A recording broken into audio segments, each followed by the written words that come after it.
Salut à tous les passionnés de foot. Aujourd'hui, on va parler d'une curiosité du football britannique qui intrigue pas mal de monde. Ces clubs gallois qui évoluent dans le championnat anglais. Une situation unique qui mérite qu'on s'y attarde un peu. Vous vous êtes déjà demandé pourquoi Swansea City, Cardiff City et Wrexham jouent en Angleterre alors qu'ils sont basés au pays de Galles. C'est une histoire fascinante qui remonte à la fin du 19e siècle, bien avant la création de la Premier League. À l'époque, le football professionnel au pays de Galles n'était pas encore structuré comme aujourd'hui. Ces clubs, situés dans des zones industrielles importantes, ont naturellement gravité vers le championnat anglais, plus développé et plus attractif. Une décision qui allait façonner leur identité pour les décennies à venir. Prenons Swansea City, les Swans comme on les appelle. Ce club a connu son heure de gloire en Premier League entre 2011 et 2018, proposant un football séduisant qui a même séduit les plus grands clubs anglais. Leur parcours en Europa League en 2013 reste mémorable, avec notamment une victoire historique contre Valence. Cardiff City, les Bluebirds, n'est pas en reste. Le club de la capitale galloise a lui aussi goûté à la Premier League, même si ses passages ont été plus brefs. Mais ce qui est fascinant, c'est cette double identité. Un club profondément gallois qui évolue dans le système anglais, créant une atmosphère unique les jours de match. Et que dire de Wrexham ?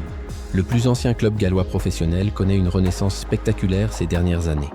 Même en National League, le 5e niveau anglais, ils attirent l'attention des médias du monde entier, preuve que la magie du football transcende les divisions.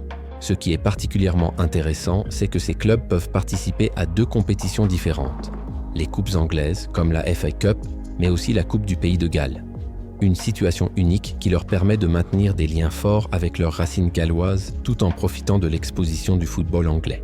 Cette particularité crée des situations cocasses. Imaginez, un club peut théoriquement se qualifier pour les compétitions européennes via 2 voies différentes.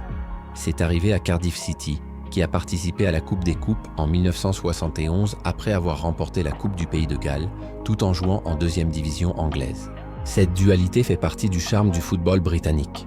Elle nous rappelle que ce sport va au-delà des frontières administratives et qu'il peut créer des ponts entre les cultures. Ces clubs gallois enrichissent le football anglais de leur identité unique, tout en conservant leur fierté nationale. Si vous aimez les histoires qui sortent de l'ordinaire dans le football, celle-ci en est un parfait exemple. Elle nous montre que parfois, les exceptions aux règles peuvent créer quelque chose de vraiment spécial. N'oubliez pas de vous abonner à la chaîne pour plus d'histoires passionnantes sur le football et laissez un commentaire pour partager votre avis sur cette particularité du football britannique. À très bientôt pour de nouvelles découvertes footballistiques.